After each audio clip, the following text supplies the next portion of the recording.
Ninja गांव आजकल ये सुर्खियों में है क्योंकि मुडालवन ने यहाँ एक हाईवे बनवाने का प्रोजेक्ट सीएम से पास करवा लिया है। उसको यहाँ के डेवलपमेंट में कोई इंटरेस्ट नहीं है, बल्कि उसे तो इस प्रोजेक्ट के बहाने करोड़ों रुपए बनाने हैं। पर चैलेंज है तो ये सुरंग जिसमें बहुत सारे गहरे राज छिपे हैं। मुडालवन को ये तो आइडिया है कि ये जगह खतरनाक है, पर कितनी खतरनाक है इस बात को उसने अंडर एस्टिमेट किया है। इस एरिया में प्रॉब्लम ये है कि यहाँ एक सुरंग है जिससे होकर हाईवे निकालना है, पर यहाँ के आदिवासी उस सुरंग को खोलने नहीं दे रहे। उनका कहना है कि यहाँ बेताल का साया है, अगर ये सुरंग खुली तो पूरे देश में तबाही आ जाएगी। मुडालवन को ये सब बातें बकवास लगती हैं, इसलिए अपने इस करप्शन के काम में उसने कमांडर त्यागी को भी पैसे देकर शामिल कर लिया है, ताकि कमांडर त्यागी सीआईपीडी के जवानों के साथ यहाँ जाए, इस सुरंग को खुलवाए और सीएम के द्वारा इस जगह का इनॉग्रेशन हो। मुडालवन अपनी जर्नलिस्ट वाइफ को भी लाया है और अपनी बेटी सानवी को भी यहाँ लाया है, ये जानते हुए भी कि ये जगह खतरनाक है, पर इस समय उसको पैसों के आगे कुछ नहीं सूझ रहा। कमांडर त्यागी की टीम में है विक्रम सिरोही, जो इस ऑपरेशन को लीड कर रहा है। जैसे ही सिरोही की टीम त्यागी के साथ इस लोकेशन पे पहुंचती है, सारे आदिवासी इकट्ठा हो जाते हैं। वो इन सबको वार्न भी करते हैं कि इस सुरंग को मत खोलो वरना विनाश हो जाएगा। सिरोही और उसकी टीम को ये बातें बकवास लगती हैं। उन्होंने इन आदिवासियों पर गोलियों से अटैक कर दिया है। कुछ आदिवासी मारे गए, कुछ भाग गए। इन आदिवासियों में पुनिया भी है जिसे इस जगह के गहरे राज पता है। बहरहाल सुरंग को खोल दिया गया है और कुछ जवानों को अंदर भेजा गया है, पर जब वो बाहर आते हैं तो जख्मी हालत में होते हैं। अब ये सरप्राइजिंग है सबके लिए, क्योंकि ना तो गोलियों की आवाज आई,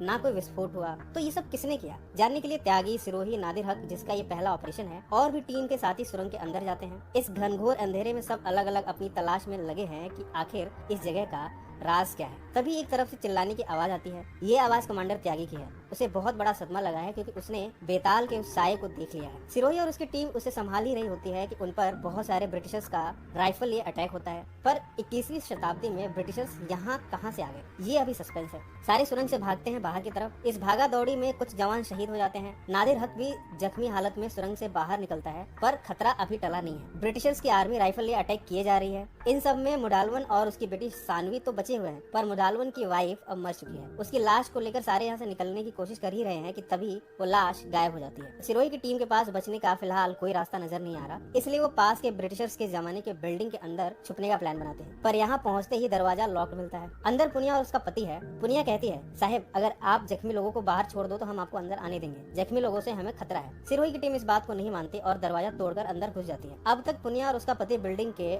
और अंदर वाले कमरे में घुस गए हैं। अब सभी इस बिल्डिंग के अंदर घुस गए हैं, पर खतरा अभी टला नहीं है। ये बिल्डिंग चारों तरफ से ब्रिटिशर्स की आर्मी से घिर चुकी है। सिरोही अंदर चलते चलते उस जगह पहुंच गया है जहां पुनिया है। वो पुनिया को दरवाजा खोलने को कहता है। पुनिया दरवाजा खोल देती है। अंदर मुडालवन की वाइफ की लाश पड़ी है, जिसे चारों तरफ से हल्दी, नमक, भभूत इन सब से लक्ष्मण रेखा की तरह बनाकर घेरा गया है। सिरोही पुनिया से पूछती है कि ये सब क्या है। पुनिया बताती है कि बाहर जो अंग्रेज खड़े हैं वो सब मुर्दा हैं। ये बेताल की डेड आर्मी है। जो भी मर जाते हैं वो बेताल की आर्मी में शामिल हो जाते हैं। ये लाश भी शामिल हो जाएगी, पर जब तक ये इस हल्दी के घेरे में है ये इससे बाहर नहीं निकल सकती। सिरोही पूछता है कि ये बेताल कौन है और वो ये सब क्यों कर रहा है। पुनिया बताती है कि जॉन लिंडॉक जो अंग्रेजों की तरफ से इंडिया पे रूल करना चाहता था वही बेताल है। फिलहाल सिरोही के पास पुनिया की बातों पे यकीन करने के अलावा कोई चारा नहीं है। वो पुनिया को लेकर बाकी साथियों के पास जाता है और उन्हें भी ये सब बातें बताता है, पर कोई उनका यकीन नहीं करता। उसकी टीम की चीफ मेंबर है कमांडर अहलूवालिया, वो भी इस पर यकीन नहीं करती। पर तभी नादिर हक जो जख्मी है वो इन सब पर अटैक करता है। सिरोही और उसकी टीम ने उसे पकड़ के बांध तो दिया है,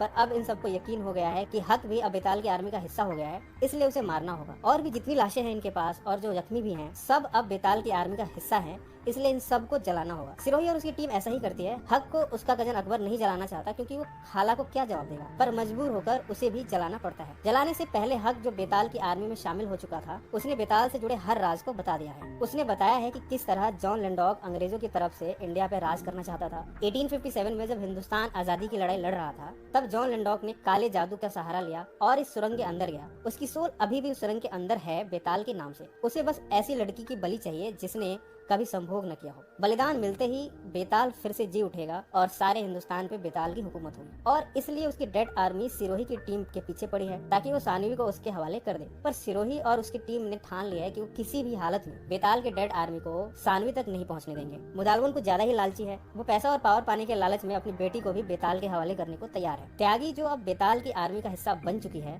वो उससे कहती है कि तुम बेताल से कहकर मुझे पावर दिला दो, मैं सानवी को तुम्हारे हवाले कर दूंगा। इन सब में कमांडर अहलूवालिया यहाँ पहुँच जाती है, पर मुडालवन उसे वहीं मार देता है। त्यागी बेताल की आर्मी को पीछे से आने का रास्ता बता देती है और अब डेड आर्मी पीछे के रास्ते से इस बिल्डिंग में घुस चुकी है और उन्होंने आलूवालिया के डेड बॉडी पर भी अटैक किया है। यानी मरने के बाद अब आलूवालिया भी बेताल के डेड आर्मी में शामिल हो जाएगी। और तो और अब पुनिया का पति भी इस डेड आर्मी की भेंट चढ़ गया। सिरोही और उसकी टीम के पास अब कोई रास्ता नहीं है सिवाय यहाँ से भागने के। अब सिरोही के पास बचे हुए लोगों में है अकबर, सानवी, पुनिया, भुन्नू। मुदालवन पावर पाने के लालच में उस सुरंग के अंदर चला गया है बेताल से मिलने। बाहर निकलकर सिरोही और उसकी टीम ने प्लान बनाया है कि वो सानवी के जैसा पुतला बनाकर बेताल के पास भेजेंगे और जैसे ही वो इस पे अटैक करेगा उसे मार दिया जाएगा। सुबह के 4:30 बज चुके हैं। बैकअप के लिए 2 पुलिस वाले आए हैं। पुनिया और अकबर उनसे मिलने जाते हैं पर तभी उन पुलिस वालों पे बेताल की आर्मी के द्वारा अटैक होता है और दोनों वहीं मारे जाते हैं। इधर भुन्नू पर भी अटैक होता है और वो भी मारा जाता है। त्यागी जो बेताल की आर्मी में है उसके थ्रू बेताल ने सिरोही को पजेस कर लिया है और वो खुद ही सानवी को घसीट कर उस सुरंग के अंदर ले जा रहा है जहाँ बेताल सानवी की बलि लेना चाहता है।